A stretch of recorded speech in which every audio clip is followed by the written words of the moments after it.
Hey everybody, Chris here from It's Mead Made, and today I am going to be painting Scyther, the bug Pokemon.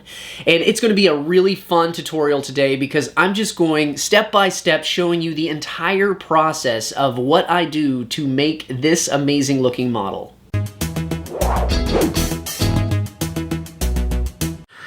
So the first thing I'm doing is just doing all of my processing. Now, there are so many pieces and some of them fit perfectly, some of them didn't. So I'm going through and just cleaning up everything. Then I'm also just sanding down any of the support marks or anything like that. And if you're wondering what I'm using, last week I did a video on my favorite processing tools. And I'll put a link up in the top corner for you if you want to check out what those tools are. Once I have all my processing done, I just put it together to make sure everything has a nice fit and it looks good. And this model is, well, let's just say it's amazing. I cannot wait to get started painting this Scyther. Once I've got everything fitting together, I clean up all my pieces and start the priming process. For this, I'm using Vallejo surface primers. And for the base, I'm using black. For the bamboo, I'm using a light gray. And for Scyther himself, I'm using white. And as always, I plugged every single hole with my silly putty just so I don't get paint in those holes.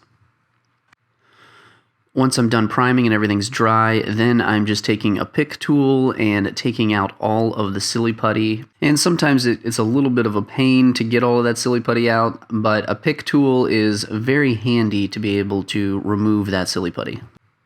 And here you can see the final primed model of Scyther, and you don't always have to use the same color of primers for your model when you have a bunch of different pieces. So you've got to consider what your colors are going to be. Then you want to select the right primer for it. Now, I wouldn't want to paint Scyther with a black primer because he's going to be a very light green, and it would just take so many coats to cover up that black. Now, remember the main point of primer. The main point of primer is to be able to give a good layer of paint on your model that the other paints will adhere well to. Now what I'm doing is gluing together Scyther only. Now I'm not gluing the rest of the model together of the base and all of that because I want to paint all of them separately. But the effect I'm going to be going for Scyther, which you're going to see, I need to have the model completely glued together because the lighting, trying to match everything correctly when they're all separate pieces is nearly impossible. Because if I did them separately, it might look like his legs are coming from one direction, his back another direction, and it would not be a cohesive looking model. Sometimes it's wise to glue everything together if you're doing say an OSL or a zenithal highlight, because it's easier to take care of the whole model at once instead of pieces and parts and trying to get that perfect matchup. So now I'm starting with a bright green. I'm going to be doing the base coat of Scyther. And what I've already done is taken my paint and thinned it down in a separate cup. And if you're unfamiliar of how to thin down acrylic paints for your airbrush, I've already made a video explaining how to do that, and I'll go put it in one of these corners right here for you. So I'm just giving a nice thin coat all over Scyther in all of the areas except for his hands. I'm trying to avoid them. But I just want an even coat because this is the base color of Scyther. Now I'm taking this Americana Irish moss, and once again I've thinned it down in a separate cup, and I'm just going to apply this. So this is basically a zenithal highlight where I am only hitting the model from the very top where the light could be hitting him and letting the overspray go wherever it goes to be able to get those soft gradations from this light green to the dark green. To get really nice gradations like this, you can always take a darker color and then a lighter color and hit it from any angle you want to where it could be from the bottom if you wanted to. But for this purpose, I'm hitting it from the top because I kind of want it looking like when the sun is hitting him, he's a little brighter. Here you can see the results of that. It's got a darker undertone, but from the top, he's got a nice light green that gradates into that dark tone. So it's always trying to select the right colors to have those nice gradations. So now we're moving on to the bamboo, and I'm using this classic green. And once again, I am mixing and thinning this in a separate cup to pour into my airbrush. And for this, I am just doing a full base coat. I'm coating each piece completely in this green. And the one thing I will remind you is you don't want to try to give full coverage of this your very first pass. It always takes multiple passes to be able to get an even, clean coat so you don't have any drips or runs or any of those ugly looking things that you can get from an airbrush when you are applying too much at once. So the next thing I'm using is this marsh green. It is a darker green, and what I'm doing is going to be using this as for some shading and just for some texturing, because what I was doing was referencing real bamboo, and it's kind of blotchy in some areas. It's like it got darker patches and lighter patches. So what I was doing is really just looking at what that is, and it's always a good idea to have a reference when you're actually trying to mimic something. So I'm not covering the entire thing, I'm just kind of hitting it in selective areas, like areas that I just think it would look good if it was a little darker here, a little darker there. But the one thing I will say is I realized that it just wasn't dark enough for me. So I went ahead and just added a few drops of black acrylic ink to even darken it up even more. There's nothing wrong with when you're in the middle of doing something and you're not happy with it, change your direction. And that's what I did here. I just wanted to darken it up, and I wanted a lot more contrast. Then I realized that this green is perfect for the base coat of the grass on the actual base. So I went ahead, instead of wasting some of that paint, I went ahead and added it to that base and just kind of masked off the base so I didn't get it any overspray in the areas I didn't want any, and just kind of gave a really nice coverage of that dark green. I am using this Ancient Bone, and these are Badger airbrush paints. And what I'm going to do is those connection points, those lines across the bamboo, have this light gradient of like where the new growth starts. So I'm taking my Harder and Steinbeck airbrush with my very fine point airbrush nozzle, and I'm really just going to be airbrushing those lines to get a nice gradation, because I'm really just going to be focusing on those connection points of those lines across the bamboo where the new growth starts. And the one thing I will say, when you're using a very fine point needle for an airbrush, you really want to take your time and just apply a little bit at a time. I am never pulling back on my trigger all the way. I mean, just enough for a little bit to come through, and I just keep going back over it. This is something that just takes a lot of time and practice to be able to get that type of precision with an airbrush. And as you can see, this whole time I've been going real speed. I have been speeding it up just so you can kind of see how slow and how careful you really need to be when you're doing these things. So now let's just speed through this and get all of these done, because this took me quite some time to do.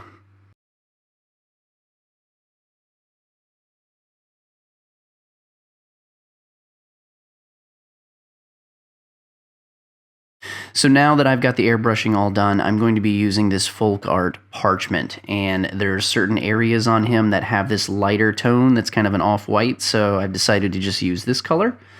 And all I'm going to do is put this in my paint tray, water it down a little bit, and start painting all of those areas.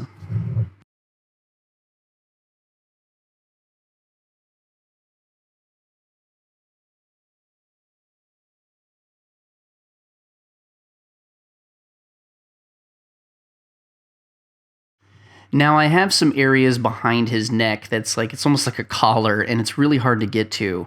So a little trick that I do sometimes, if I don't want to really mask it, I'll just hold like a Post-it note or a piece of paper just to make sure the edges of my brush does not hit the areas I don't want paint on.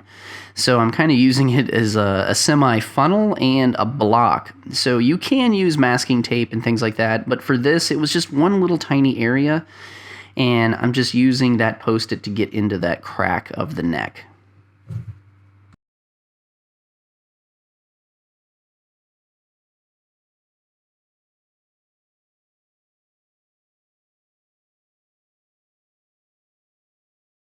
So now I have all of the areas that have this kind of cream color on Scyther painted for my first coat.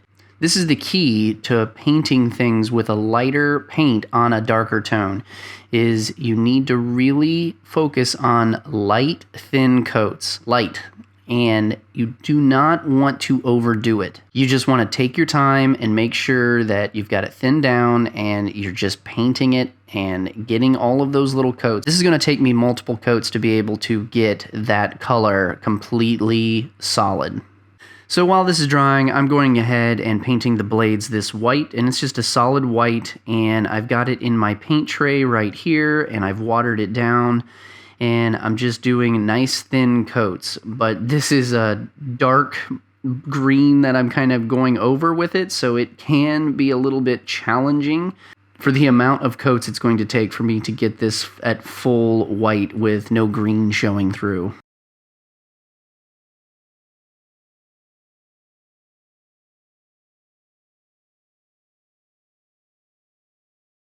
And also, while I had the white, I went ahead and painted his claws on his feet white, and also his eyes, since those needed to be white as well. Alright, so now I'm going to move on to the base. I've already gotten my base coat for the grass or slash moss here.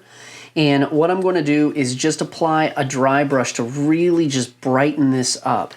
And I'm going to just use this bright green because obviously I want to make it bright. So I'm going to dry brush this bright green, then I'm going to move on and paint the rest of all of this around here, all of this burnt umber. And after that, I am going to do a dry brush of this nutmeg over top of the dirt. So here we go.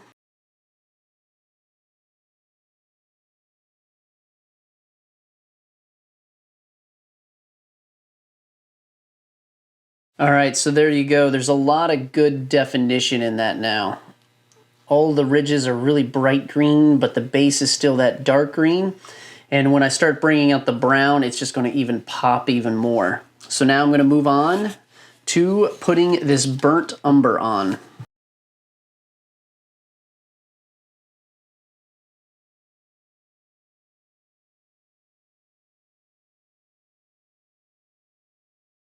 Okay, so now I have the base all brown in that burnt umber, and now I'm going to do a dry brush with this nutmeg to really bring out the texture of it.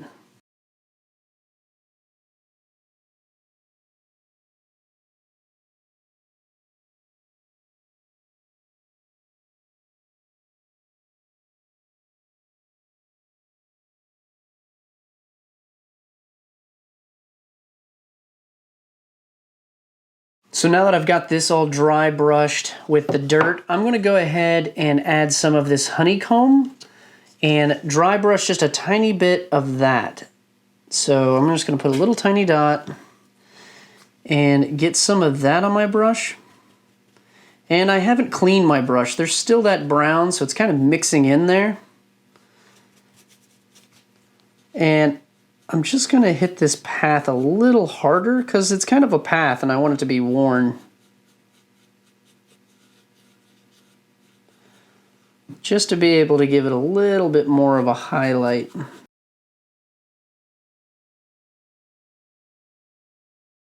And might as well just go around some of the edges to kind of bring some of the edges out, not all of them. So some of the more prominent edges I'm just going to kind of hit with it.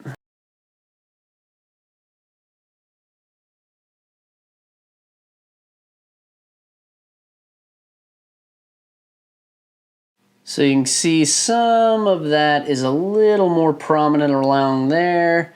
And then along some of the edges, I also got just a little bit more. Let's add a little more right there. But yeah, so there we go. That is the base, all except this little guy. And I'm going to paint that just like I painted the other one, using a light blue, then paint the Pokeball, and then black on the numbers.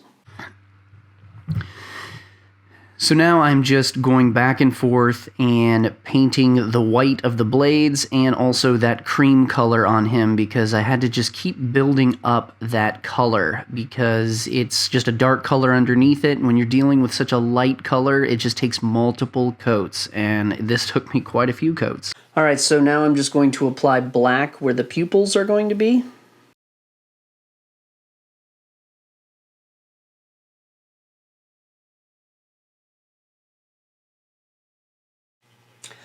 All right, and now for the iris, I'm going to be using this French blue, just a little bit of a highlight around the edge of the eye.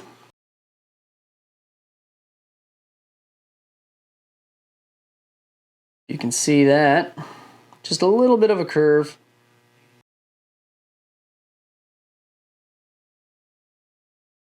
And then I'm going to be using white, but I am not diluting it. So I wanted a little bit of thickness because I want to just put like a dot. Just like that.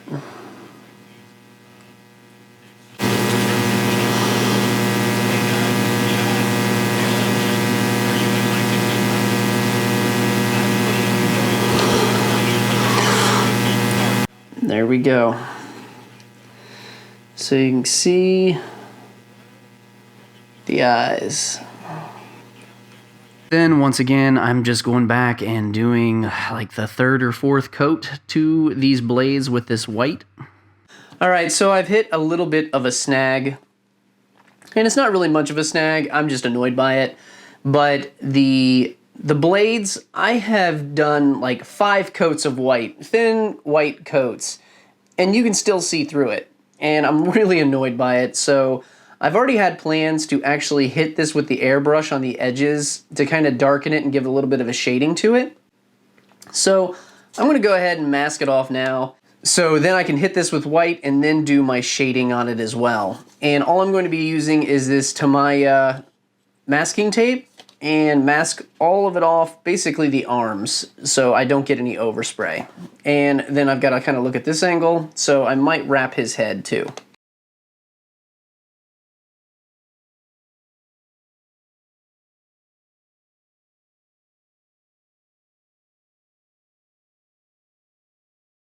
Alright, so now I've got this all masked off and ready to go spray this white. So I'm going to go spray this white in the spray booth, and then I'll move on to the next step. Okay, so I repainted it, and then I also took a gray, a very light gray, and just kind of misted the edges of the blades just to give a little bit of a definition to it. So I kind of wanted some like shading on those blades.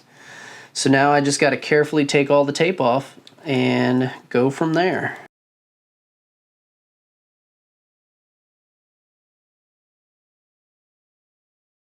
There we go, nice clean edge. That was a successful masking. Alright, so the last thing I have to do on him is his mouth. I honestly forgot about it. So I've got to try to paint his tongue and his teeth.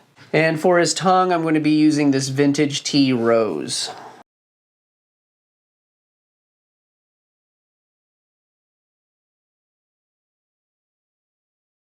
And then for his teeth, I'm just going to go back to this white I have here.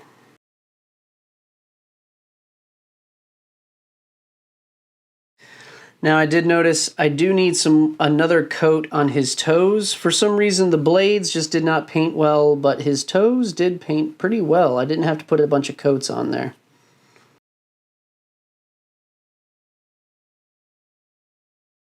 And there we go. So the base is shaping up wonderfully. Now, the last few things I have to do is inside these bamboo holes right here, I don't want to be able to see that. So I am actually going to paint all of the ends of the bamboo black.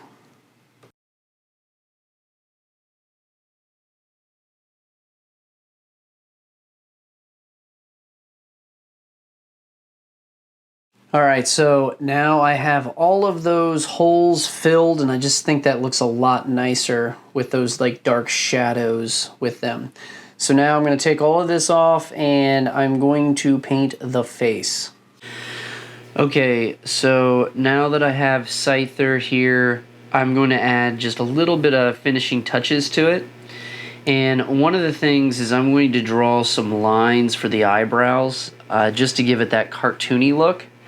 And what I've got is a micron, and it's a 005 micron pen, a very, very small pen. So you can see how small that tip is.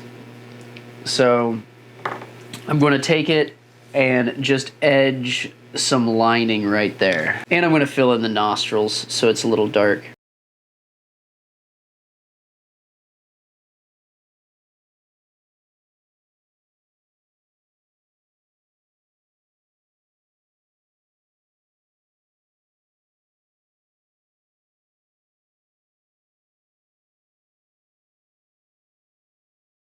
So some of the finishing touches I did with the marker, I outlined the eye a little bit, did the nostrils, did this edge line on the head.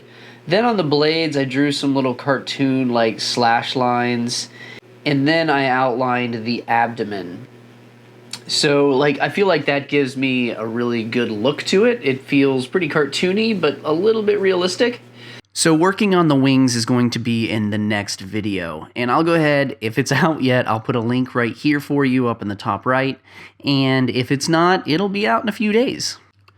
So I'm going to make a specific video on how I make these wings like clear glass, and you can see that this is going to be the final result, so be sure to check out that video. So now that I have the wings completely done, I am going to be painting this Irish moss, and I'm going to be painting the spines of these. So even though I'm kind of skipping ahead, not showing how I'm doing the wings, in the next video I promise I'm going to show you how I do the wings. But for the sake of finishing this model, we're just going to keep pushing through. So the one thing, while I was painting these spines, I realized that it was so clear that I couldn't even see the edges. So I had to put some post-its behind me so I could have some light refraction to be able to see where those edges are. Good problem to have, but it was a pain in the butt to do. Okay, finally here. So I have Scyther almost done. We just need to glue his wings on. So what I'm going to be using is this super glue gel from Gorilla Glue. All I'm going to be doing is gluing all of this stuff together. The only thing that's going to be different is I'm going to be using some PVA glue for the wings, because I will tell you this. When you use regular super glue, whether that be gel or just the regular, like more runny, like or thin runny, I mean the more thin super glue, when you're using it on this, you have the potential for this to start fogging up on you because of the fumes and vapors that come off of this. I know if you can smell super glue sometimes, but there's some super glues you can't smell, but they're still giving off some vapors. And just in case you're unfamiliar what PVA glue is, it's Elmer's glue. It's just a white glue, and it dries clear, and you don't have to worry about it. Now, this stuff is good if the fit is tight. Now, if it's something where it's got to hold together, this isn't the greatest stuff to use. And you could possibly use the UHU glue as well. It's kind of like I think it's like E3000 or E6000. That's another safe glue to use with any kind of clear plastics or clear resins or anything like that. But for this, I'm just going to be using regular Elmer's glue. And I'm just going to be putting on a little bit around the edges, and then that's it.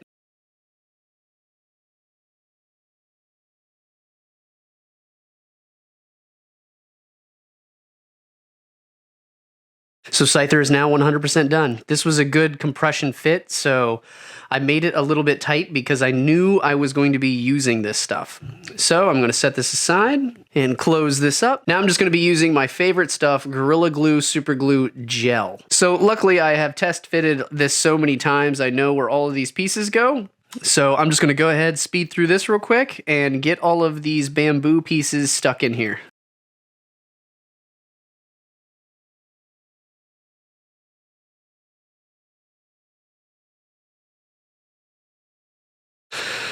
Okay, so now I've got all the bamboo on. It's looking awesome. Now it's time for Scyther. So I want to do the Scyther first, and then I'm going to add the slicing effect.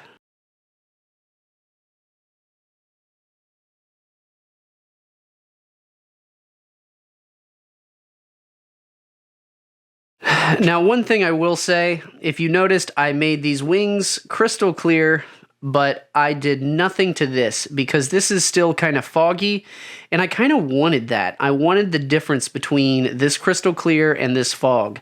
So I am going to use a little bit of super glue on this, and if it fogs, I'm not going to be super concerned. I do know that I know I just warned you that this will like cause it to fog up. So since this isn't super clear and it is foggy already, it's not going to make a big difference.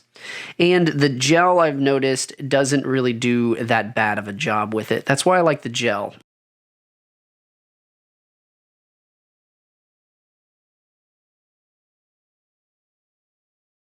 All right, Scyther is all done, so let's go ahead and get ready for the big reveal. So here's what we started with, and honestly, a little over 10 hours later, this is what we get. And I could not be more happy with this model.